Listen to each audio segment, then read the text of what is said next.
Hello everyone, this is my book presentation on Frankenstein by Mary Shelley and the short story The Facts in the Curious Case of Mr. Valdemar, written by Edgar Allan Poe. In both of them we will be providing a summary and a description of the protagonist. Frankenstein starts with a set of letters as written by Robert Walton, a captain of a ship destined to the North Pole. These letters are for his sister who lives in England. They tell her the progress of his mission. Said mission is successful at the beginning, but it's later slowed down by the seas who are covered in unpassable ice. While trapped in the ice, Walton meets Victor Frankenstein, who has been traveling across the ice via dog sled. When they meet, Victor is badly ill by the cold. Walton takes him on board and nurses him back to health. After Victor has been brought back to health, he tells Walton the story about the monster that he has created. Victor starts describing his early life in Genova, with his friend Henry and his friend Elizabeth, soon-to-be wife. When Victor enrolls in Iglenoff University, he begins studying natural philosophy and chemistry. While he's there, he becomes consumed by the desire of discovering the secret of life. He is convinced that he has found the secret behind it after years of research. Armed with the knowledge that he has been looking for years, Victor spends the next month feverishly working on making a creature out of old body parts. One night, in the secrecy of his apartment, he brings the creature back to life. However, when he looks at the monstrosity that he has created, it horrifies him. After a sleepless night that's interrupted by the monster that's hovering over him, watching him, he runs out to the streets. Eventually, Victor runs into Henry and takes his friend back to his apartment, but when they arrive, the monster's gone, and Victor falls into feverish illness. Stricken by his deed, he prepares to return back to Genova. To his family. Before departing, he receives a letter from his father informing him that his younger brother William has been murdered. Grief-stricken, he hurries home. While passing through the woods where William was killed, he sees a monster and becomes convinced that the monster is his brother's killer. Arriving in Genova, Victor finds that Justine Mortiz, a kind, gentle girl who was adopted by the Frankenstein family, has been accused for murdering his brother. She has been tried, condemned, and executed. Despite her pleas of innocence, he grows guilty, with the knowledge that his monster is responsible for the death of two loved ones. Wanting to ease his grief, he takes a vacation to the mountains. One day, while he is crossing a huge glacier, the monster approaches him and admits the murder of William, but he begs for understanding. He was lonely and shunned, and that he attacked William in an attempt to hurt Victor. The monster begs him to make him a mate, to share his solace and to provide him company. Victor at first refuses, not wanting to create another monster. However, the monster is persuasive and eventually convinces Victor. After returning to Genova, he goes to England accompanied by Henry to gather information for the creation of a female monster. He ditches Henry in Scotland and heads to the desolated island of Orkneys. He begins working reluctantly and recreating his success, but one day he is struck by doubts about the mortality of his actions. He glances out the window to see the monster glaring at him with its scary grin. Horrified by the possible consequences, he destroys his new creation. The monster, enraged, vows revenge. Later that night, Victor takes a boat to dump the remains of his second creature. However, the wind picks up and he isn't able to return back.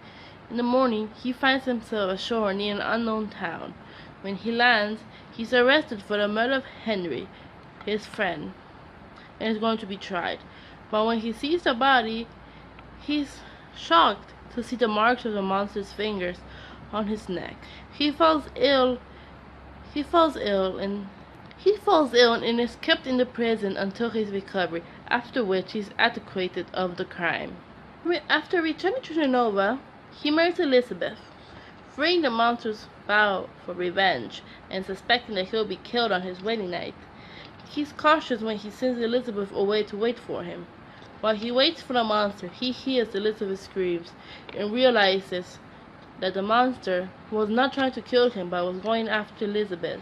Sadly, Elizabeth is killed. When he returns home to his father, who dies of grief shortly after, Victor then vows to devote the remainder of his life to find the monster that he created and to exact his revenge.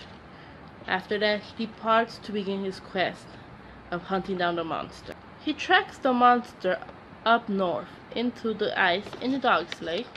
He almost catches up with the monster, but the ice breaks, leaving an unbridgeable gap between them. Here is where Walton encounters Victor, and here's where we catch up with the present of the letters, obviously. The remainder of the story is told by Walter. In the course of letters to his sister, Victor is very ill when they meet, and he worsens and then dies. When Walton returns to the room where they are keeping Victor's body, he is startled when he sees the monster crying over Victor. The monster then tells him that he has suffered to immense solitude, hatred, and many other horrible things, and now that his creator is finally dead, then he too can finally end his suffering. Then the monster departs, heading up north to die in the ice alone. There are two main protagonists in this story. One is Victor Frankenstein, the creator of the monster, and secondly, Frankenstein's monster, whose name actually isn't Frankenstein. Victor was raised in a very loving family. He grows up to be a little bit indulgent and selfish. He is stubborn and he is unyielding about many things that he truly cares about. He's very ambitious, intelligent, and a hardworking scientist. And let's not forget, he's completely obsessed with the concept of reanimation, other words known as bringing back the dead.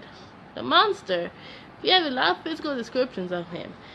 In many movies, he's portrayed as a horrible, monstrous looking being. But in the book, he was described as perfection of humanity. His limbs were proportionate. He had beautiful features. He had yellow skin that barely covered the works of muscle and arteries underneath them. He has black, lustrous hair. But all of this beauty contrasted with his beady, watery eyes and thin black lips. And for now, for a short story. The story starts with the narrator presenting the facts of the extraordinary case of his friend Ernest Vladimir. He is interested in mesmerization, a science that involves bringing a patient into hypnagogic state by influence of magnetism. He points out that no one has ever memorized a patient at the point of death, and that he is curious to see what effects it has on a dying person, and considers experimenting on Vladimir, an author who has been previously mesmerized, who is currently now dying of tuberculosis. In other words, he's a dead man walking. Vladimir consents to experiment and informs him by letter that his doctor has said that he'll be dead by midnight of the following evening.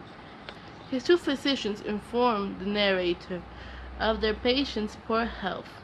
After confirming that Vladimir is willingly, Vladimir asks him to hurry up. He's quickly mesmerized. His two physicians return, and they play witnesses to the experiment along with two nurses and a medical student. In a trance, Vladimir says first that he is dying and then that he is dead.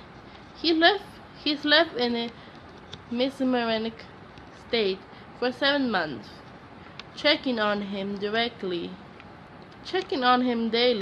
Vladimir is without pulse, heartbeat, or any breathing that's detectable. His skin is cold and pale.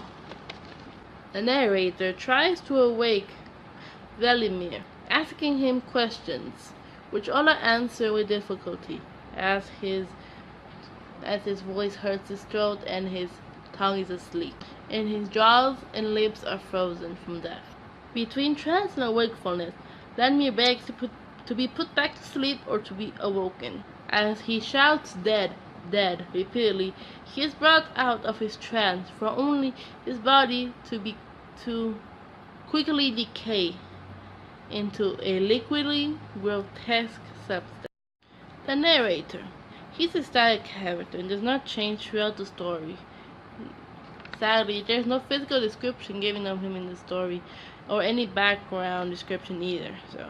And it's Vladimir. He's a very thin, nervous man with white and black hair. He's the one who died from tuberculosis and has a treatment done on him. He is also from Harlem, New York, and works at the Biblioteca Forensica. And now we'll be talking about the themes. Frankenstein has many themes, but for me the main thing is birth and creation. Mostly because the entire story evolves around Victor's creating the monster, and him trying to play God and taking out the woman out of the equation, trying to make perfection out of dead parts. That's why for me birth and creation is the main theme of the story, even though there are lots of more, but for me this one's the main one. The facts in the curious case of Mr. Vladimir. For me, there are two main things in this. One is that death is inevitable, because even though Mr. Vladimir undergoes a shady science experiment not to try to cheat death because he was already a dead man, but to see if death could be slowed down or stopped, it fails in the end. I highly recommend these two books if you like science fiction, especially Frankenstein, because Frankenstein, you enter a whole new world of science fiction, especially for that era when that book was written. And it has a certain aspect of gothic romance of the 18th to 19th century era. It's a very good book to read. You have a lot to explore in the psychological area, especially with all the turns the book has. So it's a very good book. And the facts, in Curious Case of Myth of Vladimir as well, it's a very good book, especially in the area of shady new science the new science that aren't exactly proven to work. That's also a very nice area that short story dives right into. Like, maybe we can cheat death with this new procedure, but in reality the only thing we're doing is slowing down the inevitable that's dying, because that's in human nature. Either way, both books are highly recommended read. That's all for now. Thank you for watching. I hope you enjoy it, and see you next time. Bye.